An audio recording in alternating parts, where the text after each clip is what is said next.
Hey Pam, Hey Nisa. how's it going today? Good, how are you? Good. I'm excited to talk about Bitcoin ATMs expanding during the lockdown, That's so many crazy things in one sentence. Bitcoin ATMs, and they're expanding during the pandemic. right? I know. I mean, you think about this article on it in CoinDesk, and they're calling it part of the critical infrastructure industry. Uh, and I guess these things are in grocery stores and gas stations and transit hubs.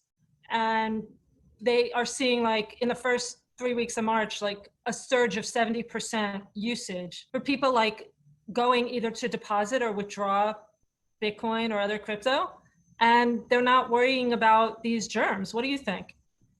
Well, I think, like you said, the timing, first 3 weeks of March. And if I'm remembering correctly, what was going on in LA, especially during that time, well, it wasn't necessarily LA, but I was on Twitter keeping up with the news on coronavirus, and somebody had tweeted that her mom went to the just a regular fiat bank, and like there was a run on cash in the city. I think this was in New York, and people were just withdrawing all of their money. I remember around the same time I was grocery shopping, and there was like a line like around the block for a pawn shop, and it was like pouring rain. It didn't stop the people from trying to just run to the banks, run and cash out. And it's really interesting because now 3 weeks later, we're really more in a like food shortage than, or other supply chain shortages than in physical cash. So I think possibly that was a reaction similar to like the run on banks and regular ATMs, people just wanting to get their money out. And like, correct me if I'm wrong, you can't launch or open a crypto wallet on these ATMs, right? Like, so you already have to have an account or a wallet, as they call it in crypto, to use one of these? It's a really good question. I believe that's the case, but never having used one of these, I don't know for sure. And they may vary.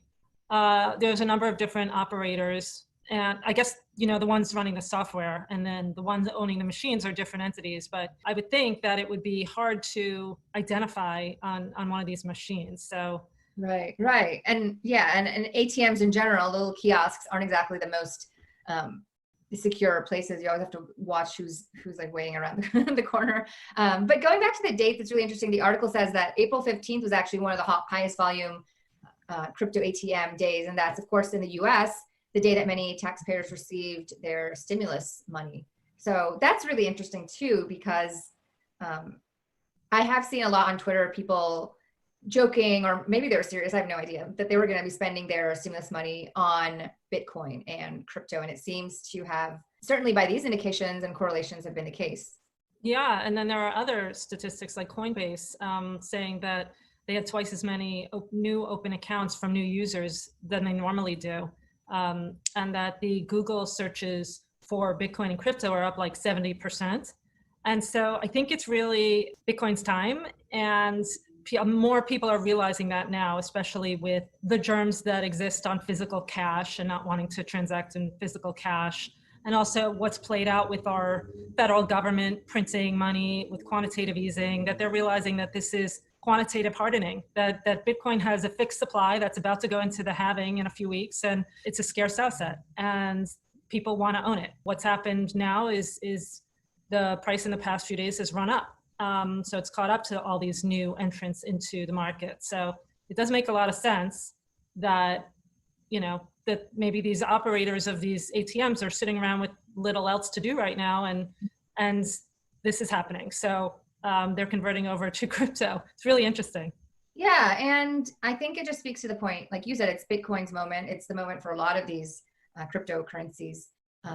There's really no need for people to go to a physical ATM, especially in the midst of everything that's going on. And like you said, more likelihood of germs on a physical ATM, when they could be doing it from like the comfort of their laptop. And many people who are doing it, maybe they don't have the internet connection necessarily, Right. so that's why they're going to the ATMs. But I think it speaks to, and Andreas Antonopoulos has talked about this a lot, the why do we call it even a crypto wallet? There's no like physical portfolio that you're sticking into your pocket or your purse. It's, everything is digital, but people need that familiarity. Like, they want to look at crypto as money, not as technology. So what is money associated with ATMs? So they're not getting anything out, maybe a receipt, but It's just that like in order for higher adoption to take place, there needs to be the physical infrastructure to make people comfortable with this new infrastructure. I have a question. Do you know if the ATM operators are charging an additional transaction fee on top of like the little fee that the crypto exchanges charge? Yeah, I would think they have to be, because otherwise, why are they in this business? Right. They have to make money. And, you know, they have to service the machines as well. So they are. You said you've never used a crypto ATM, right? No. Do you think you ever would, assuming like, let's say we were out of this pandemic and let's say it's a totally sanitized machine? Yeah, I think I would. You know, if you're at an event and you want to bet money, let's say on the outcome, like a sporting event, and there's a machine right there. It's kind of like Vegas, right? Like they have the cash machines everywhere just to make sure you can get your cash out. It's going to be the same thing. It's just going to have crypto. That's true. I would love to be around one with one of my friends who I keep talking about crypto with, and their eyes glaze over. So it would be awesome if there were a lot more of these, and I could say, look, let's try this right now. Yeah, exactly. Well, based on this article, there are going to be a lot more of them, so you'll get that chance.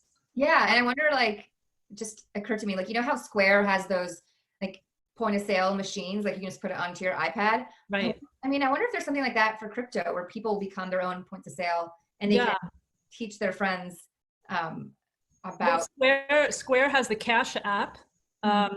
And that actually has shown that that's the biggest on-ramp into crypto. Oh, wow. But yeah, out of anything. Wow. It's the Square Cash app. Oh, wow. So the point, yeah.